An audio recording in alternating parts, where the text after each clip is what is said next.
passaggio ufficiale di consegna al Comando Interregionale dei Carabinieri Vittorio Veneto nella sede centrale storica di Prato della Valle. Il generale Maurizio Stefanizzi ha lasciato l'incarico. Al suo posto si è insediato ufficialmente il nuovo comandante, il generale Pierangelo Iannotti, che arriva dopo aver guidato dal 2023 la direzione centrale dei servizi antidroga dell'Arma. Il passaggio di consegna è avvenuto alla presenza del comandante generale dei Carabinieri, il generale Salvatore Luongo. I cittadini vogliono bene all'Arma perché la sentono vicina alle loro esigenze, vicina ai loro bisogni.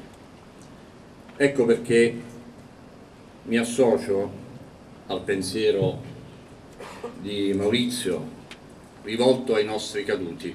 Il Comando Interregionale Vittorio Veneto conta oltre 16.000 carabinieri delle compagnie e delle caserme non solo del Veneto ma anche del Friuli Venezia Giulia, dell'Emilia Romagna e del Trentino Alto Adige.